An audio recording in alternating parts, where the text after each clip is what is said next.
Bismillah, walhamdulillah, wassalatu wassalamu ala rasulillah. Chers frères, chères sœurs, assalamu alaikum wa rahmatullahi wa barakatuh. Le sujet du sermon aujourd'hui sera khuluq ar-rahma, la qualité de miséricorde ou de clémence. Louange à Allah, créateur des cieux et de la terre et de toutes choses. Que le salut et la bénédiction d'Allah soient sur son messager Muhammad et sa famille, ainsi que sur ses compagnons et tous ceux qui auront suivi sa voie jusqu'au jour de la résurrection. En effet, la parole la plus véridique est le livre d'Allah, la meilleure guidée est celle de Muhammad sallallahu alayhi wa sallam.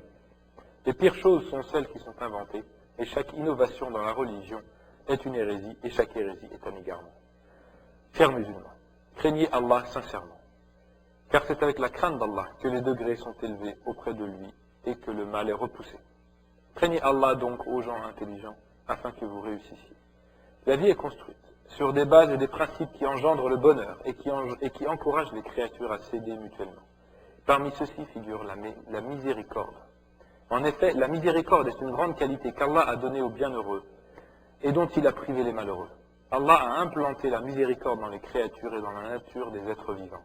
Selon Abu Huraira, radiyallahu anhu, le prophète dit, sallallahu alayhi wa sallam, Allah possède 100 miséricordes et en a fait descendre une seule parmi elles sur terre. Une seule avec laquelle les créatures se témoignent réciproquement de la compassion. Ainsi, la jument et la chaîne, elles, lèvent leurs sabots pour ne pas blesser leurs petits, et Allah a gardé 99 miséricordes pour le jour du jugement dernier. Hadith authentique rapporté par Bukhari. La miséricorde fait partie des qualités d'Allah comme il s'y est à sa majesté.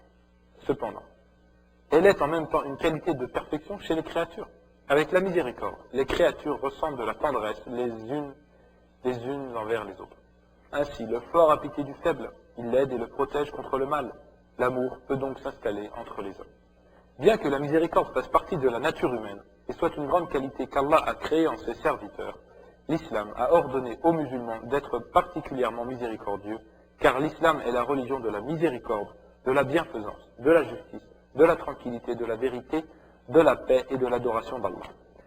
Le Seigneur des mondes, s'adressant au prophète sallallahu alayhi wa sallam, dit « Nous ne t'avons envoyé que comme miséricorde aux habitants de ce monde. » Frères et sœurs en islam, soyez miséricordieux envers les créatures et Allah vous fera miséricorde. Selon Abdullah ibn Umar, le messager d'Allah sallallahu alayhi wa sallam a dit « Ceux qui sont miséricordieux, Allah sera miséricordieux envers eux. Soyez miséricordieux envers les habitants de la terre et celui qui est au-dessus du ciel ou celui qui est au ciel. » C'est-à-dire au-dessus du ciel, c'est-à-dire Dieu, sera miséricordieux envers vous. Je répète le hadith. Ceux qui sont miséricordieux, Allah sera miséricordieux envers eux. Soyez miséricordieux envers les habitants de la terre et celui qui est au ciel sera miséricordieux envers vous. Rapporté par Abu Daoud et Tirmidhi. Et selon Jarir ibn Abdullah, le messager d'Allah, sallallahu alayhi wa sallam, a dit celui qui n'est pas miséricordieux envers les gens, Allah ne sera pas miséricordieux envers lui, rapporté par Bukhari et Muslim. Et dans une version de l'imam Ahmed, et celui qui ne pardonne pas, on ne lui pardonnera pas. Par ailleurs, le prophète a dit, sallallahu alayhi wa sallam, l'exemple des croyants dans leur miséricorde réciproque, leur compassion réciproque et leur sympathie est comme le corps. Si un de ses membres souffre, le corps entier souffrira en restant éveillé et fiévreux, rapporté par Bukhari et Muslim. L'islam exhorte à être miséricordieux envers les petits, les personnes âgées et les faibles. C'est pourquoi le prophète sallallahu alayhi wa sallam dit dans un hadith « Ne fait pas partie de nous, c'est-à-dire des musulmans, celui qui ne respecte pas les personnes âgées, n'est pas miséricordieux envers les petits, ne prescrit pas le bien et n'interdit pas le mal. » Hadith rapporté par Ahmed et Tirmidhi. C'est aussi la raison pour laquelle, lorsque le bédouin est venu voir le messager d'Allah sallallahu alayhi wa sallam pour lui dire « Vous embrassez les enfants et nous ne les embrassons pas. » Le messager dit alors, que puis-je faire pour toi si Allah a enlevé la miséricorde de ton cœur? Hadith rapporté par Bukhari et Muslim. En outre, chers musulmans, la miséricorde de l'islam a même enveloppé les animaux. L'islam nous demande d'être miséricordieux envers les animaux, ainsi d'après Abdullah ibn Ja'far, radiyallahu anhu. Le messager d'Allah entra dans un jardin clos appartenant à un homme parmi les Ansar, dans lequel se trouvait un chameau. Lorsqu'il vit le prophète, il gémit et des larmes coulèrent de ses yeux. Le messager d'Allah, Allah jusqu'à lui, essuyait ses larmes. Le messager d'Allah, Allah jusqu'à lui, et essuya ses larmes. Il s'arrêta alors de gémir. Le prophète demanda, qui est le propriétaire de ce chameau? Un jeune homme des Ansar vint et dit, il m'appartient au messager d'Allah. Et le prophète lui dit, sallallahu alayhi wa sallam, ne crains-tu pas Allah au sujet de cet animal qu'Allah t'a donné, car il s'est plaint à moi que tu le laisses affamer et que tu le fatigues. Rapporté par Ahmed et Abu Daoud.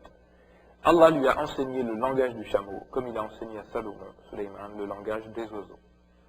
Chers croyants, fait partie des caractères les plus importants que l'islam a enseigné, la miséricorde envers soi-même et envers les créatures. Cette miséricorde envers soi-même et envers les créatures est un critère de classement des gens auprès de leur Seigneur dans ce monde et dans l'autre. Plus la personne est miséricordieuse envers elle-même et envers les créatures, plus elle est proche de Dieu, et plus elle s'éloigne de ce caractère et de cette qualité de miséricorde, plus elle s'éloigne de Dieu. De même que cette miséricorde affecte directement la position de l'homme auprès des créatures en ce qui concerne l'amour qu'ils auront à son égard. Évidemment, plus une personne est miséricordieuse envers les gens, plus les gens l'aiment. Et c'est la même chose pour les animaux. Allah l'a écrite et l'a prescrite dans ses lois. Frères et sœurs dans la foi, la miséricorde est le fait d'être bienfaisant envers soi-même en accomplissant les obligations religieuses qu'Allah a ordonnées et en s'éloignant des choses qu'il a interdites. C'est aussi être bienfaisant envers les créatures en accomplissant des actes bénéfiques pour les serviteurs et pour le pays, tout en cessant de nuire aux gens et de leur faire du mal. Celui qui possède ces qualités, Allah le fera entrer dans sa miséricorde, le logera dans son paradis et le satisfera dans toutes ses affaires. Allah dit à ce propos, وَرَحْمَتِي وَسِعَتْ كُلَّ شَيْءٍ فَسَأَكْتُبُهَا لِلَّذِينَ يَتَّقُونَ وَيُؤْتُونَ الزَّكَاةَ وَالَّذِينَ هُمْ بِآيَاتِنَا يُؤْمِنُونَ الذين يتبعون الرسول النبي الأمي الذي يجدونه مكتوبا عندهم في التوراة والإنجيل يأمرهم بالمعروف ورحمتي وسعت كل شيء فسأكتبها للذين يتقون ويؤتون الزكاة والذين هم بآياتنا يؤمنون الذين يتبعون الرسول النبي الأمي الذي يجدونه مكتوبا عندهم في التوراة والإنجيل يأمرهم بالمعروف وينهاهم عن المنكر ويحل لهم الطيبات ويحرم عليهم الخبائث ويضع عنهم إصرهم والأغلال التي كانت عليهم فالذين آمنوا به وعزروه ونصروه واتبعوا النور الذي أنزل معه أولئك هم المفلحون. Ma miséricorde embrasse toutes choses, et je la prescrirai à ceux qui craignent, s'acquittent de la zakat et ont foi en nos signes. Ceux qui suivent le messager, le prophète illettré, qu'ils trouvent mentionné chez eux dans la Torah et l'Évangile, il leur ordonne le convenable, leur interdit le blâmable, leur rend licite les bonnes choses, leur interdit les mauvaises, et leur ôte le fardeau et les jougs qui pesaient sur eux. Ceux qui croiront en lui le soutiendront, lui porteront secours et suivront la lumière descendue avec lui, ceux-là seront les gagnants. Nous demandons à Allah de nous aider à nous perfectionner en développant en nous cette qualité de miséricorde dans notre vécu quotidien. Alhamdulillah ya Rabbil Alamin. Louange à Allah, créateur des hommes et de tous les êtres sur terre, vivants comme non vivants. Nous attestons qu'il est le seul digne d'être adoré. Nous attestons aussi que Mohammed est son serviteur et son messager. Chers croyants, à l'époque où nous vivons, l'humanité a un besoin pressant de ses principes islamiques élevés. Chers croyants, à l'époque où nous vivons, l'humanité a un besoin pressant de ses principes islamiques élevés. Dans un monde où l'individualisme et la méchanceté gagnent de plus en plus de terrain. Cultivez la qualité de la miséricorde, car la vie n'est agréable et bonne qu'avec elle.